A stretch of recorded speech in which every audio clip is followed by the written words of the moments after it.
આપણને એમ થાય કે આટલા બધા પૈસા અહીં નાખો છો, ગરીબોમાં નાખો, સમાજના ઉદ્ધાર માટે નાખો, કોઈને એ સૂઝતું નથી. પણ આવા ખોટા પૈસા આની પાછળ જતા હોય છે. અને ઘણા તો એવાય માણસો આવતા હોય છે આવા સંતોની પાસે, સ્વામી એક નંબર આપી દો ને અમારું કલ્યાણ થઈ જાય.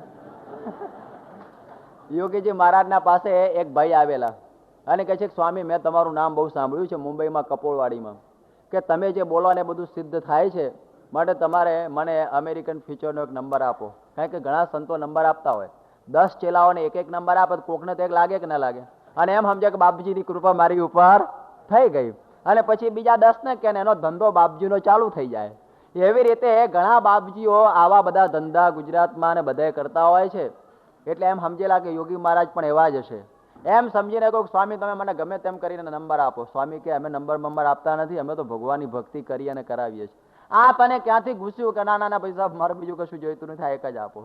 બહુ કહ્યું પણ માન્યો નહીં. સ્વામીએ કહ્યું, જા હવે તું આ બધી માથાઓડ રવા દે અને ભક્તિ કરી. એમ કરીને બાપાનો યોગી મહારાજનો એક સ્વભાવ હતો, થાપો આપતા દરેકને. એટલે થાપો આપ્યો ત્યારે પેલા જુગારી હોય ને બહુ સાંકેતિક હોય, એના મનમાં કે આ થાપો આપ્યો એટલે 5 આંગળા પડ્યા માટે પંજો આપ્યો લાગે છે. અને એને તો રાતે જઈ 10,000 રૂપિયા પંજા ઉપર લગાડી દીધા કે જોગી મહારાજનું વચન કોઈ દાડો ખાલી જાય નહીં. અને બિચારાને તરત જ પેલા ટેલિફોન ઉપર નંબર તો લઈ લેતા ને, સત્તો આવીને ઉભો રહ્યો. સત્તો આવીને ઉભો રહ્યો અને બિચારો સાવ ઢગલો થઈ ગયો. સવારના પરમ સ્વામી પાસે આવીને, સ્વામી રોતો રોતો આવ્યો, મારું તમે નખોદ કાઢી નાખ્યું. સ્વામી અમે ક્યાં નખોદ કોઈનું કાઢીએ છીએ, શું થયું તમને? અમને પૂછ્યું કે આને શું નખોદ થયું? અમે પૂછ્યું કે ભાઈ શું થયું તમને? કે કાલે તમે મને પંજો આપ્યો. તો સ્વામી કે કયો પણ પંજો તમે? કે તમે થાપો આપીને મેં પંજો સમજી લીધો. પણ કે પણ થયું શું પણ તને? અને મેં પંજો લગાવ્યો. કે પછી શું થયું? કે બાપા કે બાપા હત્તો આવ્યો. લ્યો સારું થયું, 2 વધારે આવ્યા ને કે બાપા આમાં તો બરોબર કાંટે કાંટો આવવો જોઈએ, હતો આવે મારા 10,000 જતા. સ્વામી કે આ બધો ધંધો રવા દે. અને જોગી મહારાજે ત્યારથી કહેલું કે કોઈ સત્સંગીય લોટરી લગાવી લાગવાની નથી, માટે એ માથાઉટમાં કોઈએ પડવા જેવું નથી. આ બિંગો ને કેસિનોમાં કોઈએ પગ મૂકવાની કોઈ જરૂર નથી. એ બધાએ સમજી રાખવાનું, અહીં કોઈનામાં આગુ પાછું હોય તો. સ્વામી જયારે ગયા વખતે અમેરિકામાં ગયેલા ને લોસ એન્જલિસમાં ગયેલા. અરે લોસ એન્જલિસ ક્યાં, પણ લાસ વેગાસ નામનું એક મોટું ગામ છે, અને ત્યાં દુનિયાભરનો જુગાર રમાય છે. અને સ્વામી ત્યાં આગળ ગયા, લગભગ 40,000 તો ફ્લેટ્સ, બધા કે દિવાળી જેવું. કે દિવાળી છે? દિવાળી નથી, એ તો રોજ આવી દિવાળી હોય છે. અહીં બધા દુનિયાભરના લોકો જુગાર રમવા આવે. લો પાછું એરોપ્લેનમાં બેસીને ત્યાં જાય. જેમ તમે જો ને અહીંથી ફ્રાન્સ કેસિનો રમવા માટે રાતના પ્લેન વધારે છે દાડા કરતા. આવા લોકો રમવા જતા હોય છે. હિન્દુસ્તાનમાંથી ખટમંડુની જે આખી સોલ્ટી હોટલ ઉપર લોકો જતા હોય છે. કે કેમ? કે જુગાર રમવાની ત્યાં મજા ઓર આવે છે કે. અને પછી સ્વામી ત્યાં ગયા કે આ શહેર એવું. સ્વામીની સાથે ફરનારા 2 જણા ખાલી કે જોવા જઈએ કેવું જુગાર રમાય, તો એ $200 નાખીને આવતા રહ્યા. એ 2 અહીં બેઠેલા છે. ત્યારે તમે વિચાર કરો કે આવું થઈ જતું હોય છે કે ખાલી જોવા ગયા, ખાલી એમ ખાલી કઈ નહીં, આપણે જોઈશું કેવી રીતનું હોય, કેવી રીતમાં $200 ની ઉઠાડી દીધી. સ્વામી કે એ માર્ગ તરફ કોઈ દિવસે પગ મૂકવો જોઈએ નહીં. એ તો આપણને ખેંચી જ લે. કુસંગનો પાશ એટલો બધો બળવાન છે કે થોડું આમ ગયું હોય અને આપણને આખા ખેંચી લે. ગમે એટલો સત્સંગ કર્યો હોય પણ સહજ કુસંગ એ આપણને પાડી દે છે. જુગારની હું તમને એક બીજી વાત કહું કે એવી થાય કે જુગારમાં શું હોય છે, એક સાયકોલોજીકલ હું તમને આની વાત સમજાવું કે જુગાર એટલે શું, કે તમે એક રૂપિયો નાખો અને લોટરીની અંદર તમને લાખ રૂપિયા મળવા જોઈએ. એટલે મહેનત કરવાની નહીં અને હરામના પૈસા તમને પ્રાપ્ત થાય, એનું નામ કહેવાય જુગાર. એટલે તમારી એક જુગાર રમવાથી વૃત્તિ એવી થાય કે હરામનું આપણે પ્રાપ્ત કરવું. પછી એ જુગારની આખી પ્રણાલિકા તમારા મગજમાં બંધાય. અને બીજે ક્યાં આવે જુગાર? તમે જુઓ કે તમે એવી રીતનું કરો કે અમારે નોકરીની અંદર કામ કરવું નથી અને અમારે પગાર વધવો જોઈએ જ. આ જુગારમાંથી ડેરિવેશન. આ જુગાર રમવાથી જે મનસ કેવું બંધાય છે કે અમારે નોકરી કરવી ઓછી છે અને પગાર વધુ લેવો છે. છોકરાઓ પણ શું કરે કે બસ અમે તો પરીક્ષામાં બેસીએ એટલું ને વાંચીએ કંઈ નહીં, લખીએ કંઈ નહીં, તમે અમને પાસ કરી દો. આ પણ શું કહેવાય? એક પ્રકારનો જુગાર.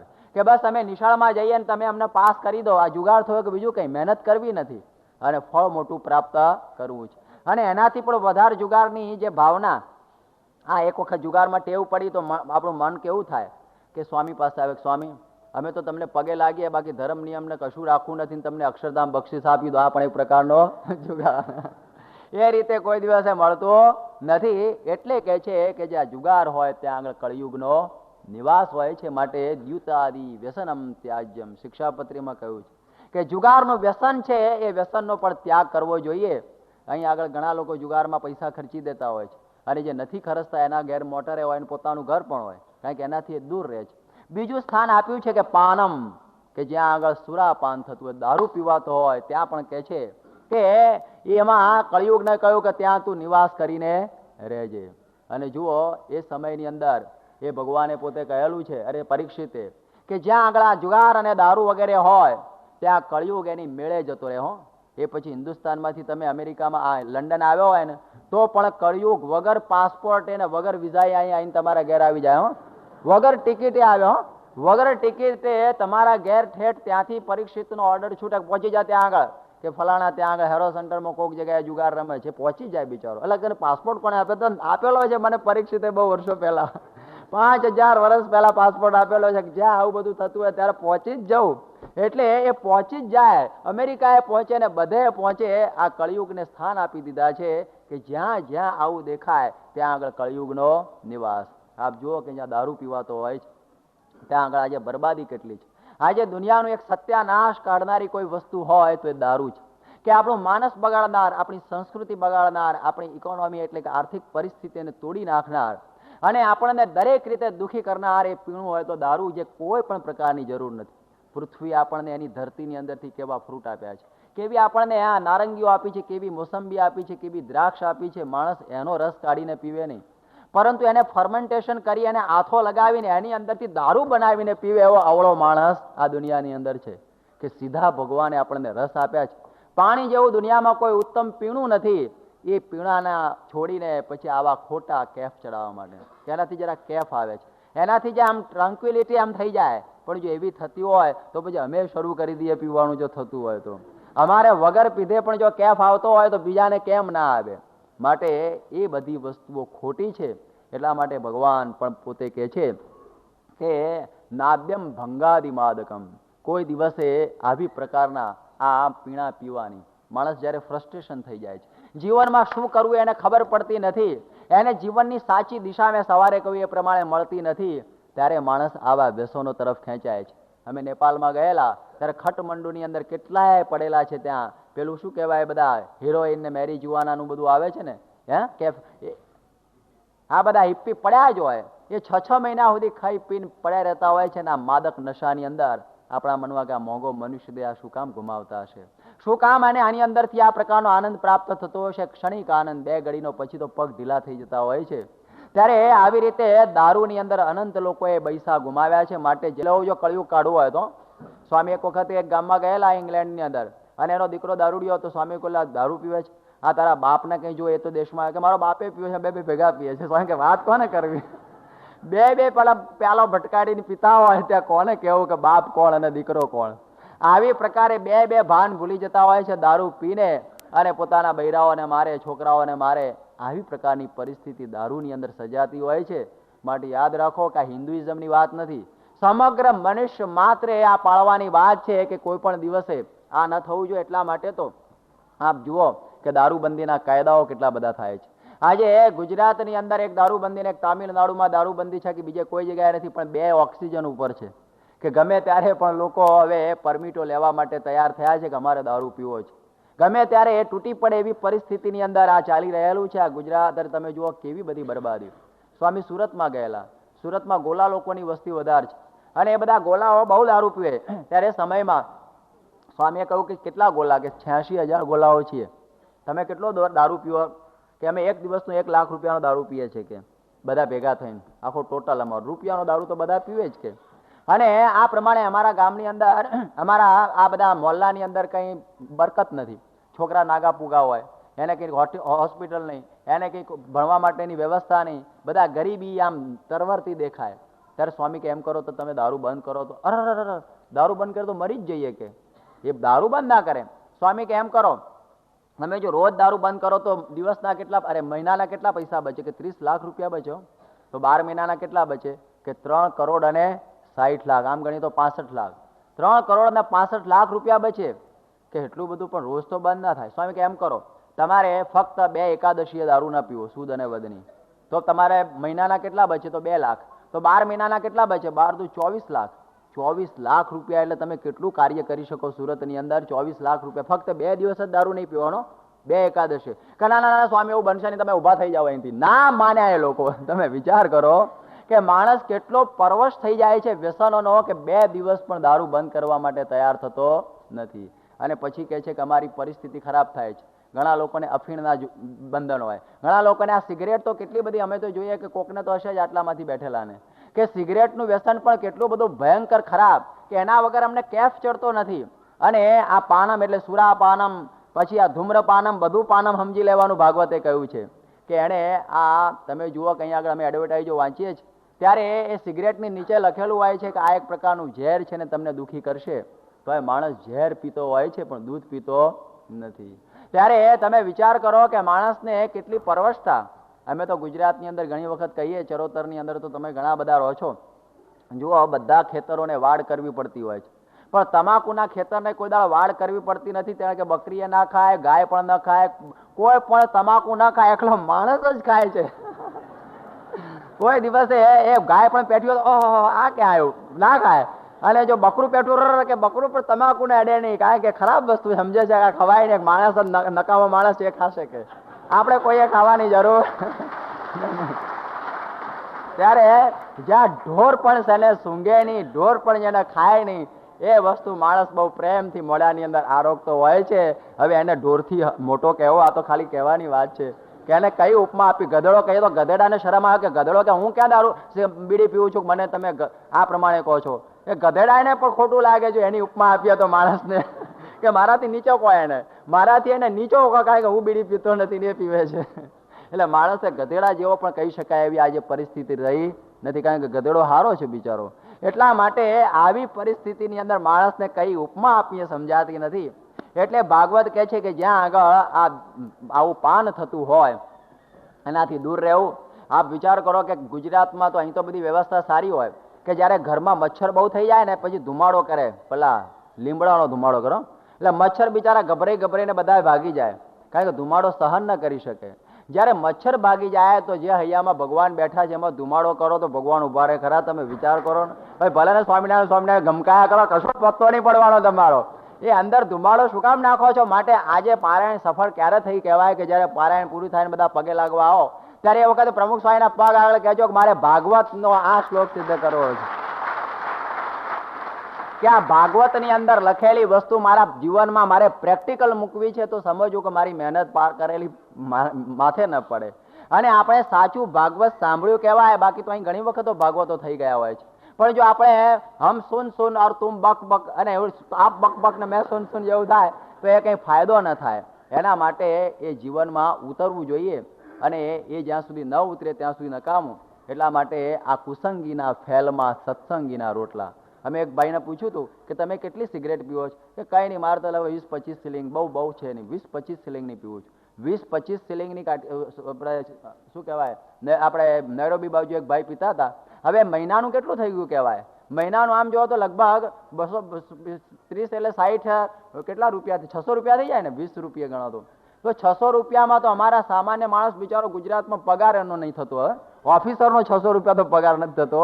એમાં એનું એક જીવન વીતી જાય, એક જણનું જીવન જે ચાલે એમાં તો તમે ફૂંકણી અંદર કાઢી નાખો છે. સમાજ ઉપર તમારા જેવો કોઈ દ્રોહી નથી, પછી કંઈક સમાજ ઊંચો આવતો નથી, સમાજમાં સ્થિરતા નથી, પણ સમાજના પૈસા તમે લોકો ખેંચી લેતા હો છો. એટલા માટે જો સમાજને સુસ્થિર કરવો હોય તો આ સમાજમાં પેઠેલા દૂષણોને દૂર કરવા જોઈએ. તો અબજો રૂપિયાની આપણને આવક થઈ જાય જો સમજણ પડે તો. એક ત્રીજી વાત પણ કહે છે કે સ્ત્રીય કે જ્યાં વ્યભિચાર હોય ત્યાં પણ સમજવું કે કળિયુગનો નિવાસ. આ વિચારો કરો કે વ્યભિચારી માણસો કેવા હોય છે કે પોતાની સ્ત્રી હોય અને બીજી સ્ત્રીની પાસે જાય અને સ્ત્રીને ખબર પડે તો ગેરકજ્યો થાય કે ન થાય. એવી રીતે પુરુષ હોય એ આ સ્ત્રી હોય પણ બીજે જતી હોય અને પુરુષને ખબર પડે તો કજ્યો થાય કે નહીં. એટલા માટે કળિયુગ પેસી જતો હોય છે. એટલા માટે રાજા રામચંદ્રે કહ્યું કે એક નારી સદા બ્રહ્મચારી, કે આપણી પત્ની જે હોય એની સાથે જ આ પ્રકારની પ્રીતિ રાખે તો કોઈ દિવસે કળિયુગનો પ્રવેશ થાય નહીં. આ કળિયુગનો પ્રવેશ આ વ્યભિચારમાંથી થાય છે. અને જુઓ કે ઇન્દ્રના ત્યાં રાણીઓનો કોઈ પાર નહોતો, શચી જેવી તો રાણી હતી ને, તિલોત્તમા ને ઉર્વશી ને મેનકા ને રંભા ને બધી કેટલી અપ્સરાઓ. છતાં ગૌતમની પત્ની અહલ્યાની અંદર જ્યારે એને મન થયું અને અહલ્યાની પાસે ગયો અને ગૌતમનો શાપ થયો, આખા શરીરે ભગ નીકળી ગયું. લ્યો શું સુખ પામ્યો. એક વ્યભિચારની અંદર અનંત દુઃખને ઇન્દ્ર જેવો ઇન્દ્ર પામી ગયો. માટે કોઈ દિવસે વ્યભિચાર કરવો જોઈએ નહીં. ભાગવત કહે છે કે એની અંદર પણ કળિયુગનો નિવાસ થાય છે. અને ચોથું કર્યું કે હિંસા, અને જ્યાં હિંસા થતી હોય ત્યાં પણ કળિયુગનો નિવાસ. હિંસાની સાથે સમજવું કે માંસનું અશન પણ કહી દીધું છે કે જ્યાં માંસ ખવાતું હોય ત્યાં પણ સમજવું કે કળિયુગનો નિવાસ છે. આ વિચાર કરો કે જેને આપણે જીવાડી શકતા નથી અને મારવાનો કોઈ પણ પ્રકારનો આપણને અધિકાર નથી. ખૂબ યાદ રાખો કે જેને આપણે જીવાડી શકીએ નહીં એને કોઈ દિવસે આપણે મારી શકતા નથી. એક વખત વિવેકાનંદ સ્વામી અમેરિકામાં ગયેલા અને ત્યાં એના લોકોએ કહ્યું ચાલો અમારું કતલખાનું તમને બતાવીએ, બહુ મોડર્ન છે, જોવા જેવું છે. વિવેકાનંદ કહે તો બહુ ભારે કરી, મને ત્યાં લઈ જાય છે. લઈ તો ગયા, આવું મોટું બધું કારખાનું હતું અને એમણે કહ્યું કે આ બાજુ અમે ગાયોને ઊભી રાખીએ, પછી સ્વિચ દબાવીએ એટલે બધું કપાઈ જાય, માંસ જુદું પડી જાય, પેલી બાજુ એના હાડકા જુદા પડે, એનું ચામડું જુદું પડે, બધું ઓટોમેટિક થતું હોય છે. આવી પ્રકારની પ્રોસેસ અમે રાખી છે. વિવેકાનંદ સ્વામી એક બાજુ જોઈ રહ્યા અને પછી એમણે કહ્યું કે બરોબર છે, આ પ્રોસેસ તો તમારી બરોબર છે, પણ મારે તમને એક પ્રશ્ન પૂછવો છે, can you reverse this process? કે જેમ અહીં સ્વિચ દાબો અને ગાયનું માંસ ને આ બધું જુદું પડી જાય, પણ એક બાજુ ગાયનું માંસ અને બધું લોહી અને એના હાડકા અને એનું ચામડાના બધા કુંડા ભરી રાખેલા હોય અને એ બાજુ સ્વિચ દબાવો તો પેલી બાજુ જીવતી ગાય ઊભી થાય ખરી? બોલો કે ના પૈસા એવું નથી થતું. ત્યારે જો તમે કોઈને જીવાડી ન શકતા હો તો તમને કોઈ દિવસે કોઈને મારવાનો પણ અધિકાર નથી. એટલા માટે આપણે ખૂબ યાદ રાખવાની જરૂર છે કે માંસ એ મનુષ્યનો કોઈ ખોરાક નથી. એ આ બહુ ઊંડાણથી સમજવાની વસ્તુ છે. હું તમને એક બહુ બુદ્ધિથી વિચાર કરવાનું કહું કે આપણી ડિઝાઇન કેવી છે. તમે વિચાર કરો કે જે સિંહની ડિઝાઇન તમે જુઓ, કે એના નોર જુઓ, એનું મોઢું જુઓ, એનું પેટ જુઓ, એ આખી માંસાહારી ડિઝાઇન કરેલી છે. એને કોઈ દિવસે દાળ ભાત સિંહને અપાય નહીં, એ માંસથી જ જે જીવવાનો છે. અને માણસની ડિઝાઇન જુઓ કે એના નખ જુઓ, એના દાંત જુઓ, એનું પેટ જુઓ, કમ્પ્લીટ વેજીટેરિયન ડિઝાઇન. હવે વેજીટેરિયન ડિઝાઇનમાં તમે બીજું કચરો નાખો તો બગડે નહીં મશીન, પછી શું થાય બીજું? એ મન બગડે, શરીર બગડે, સંસ્કાર બગડે, બધો બગાડ એની અંદર ઊભો થાય.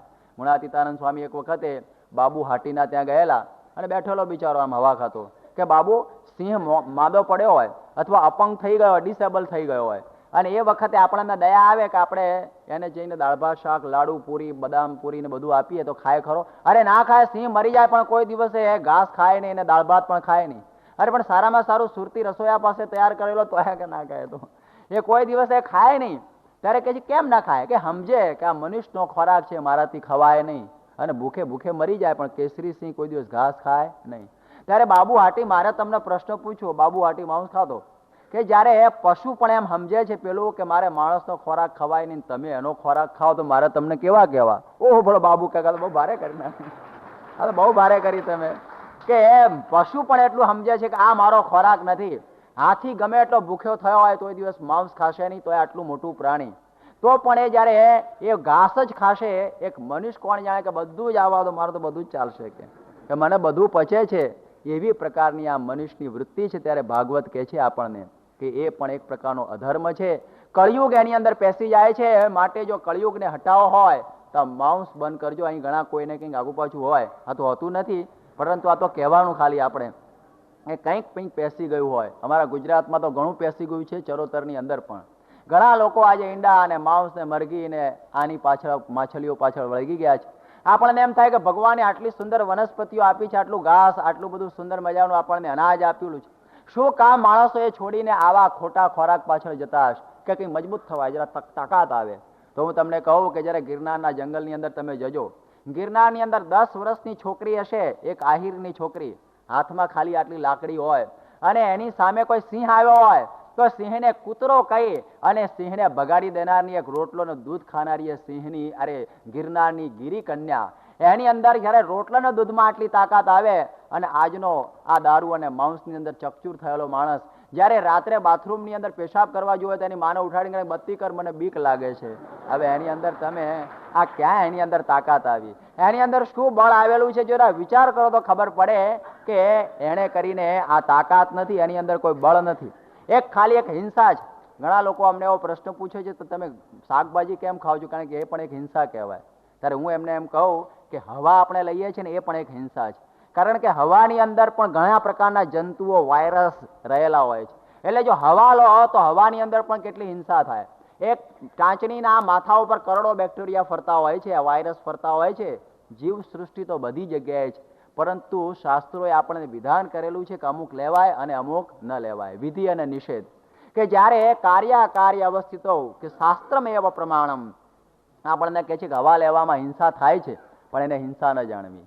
અને ઘાસ ખાવાની અંદર અને આ પ્રમાણે શાકભાજી ખાવામાં પણ હિંસા થાય છે, કારણ કે એની અંદર જીવ છે, પણ એને હિંસા માનાતી નથી. માણસ જીવી શકે નહીં, માણસ સર્વાઈવ ન થઈ શકે એટલા માટે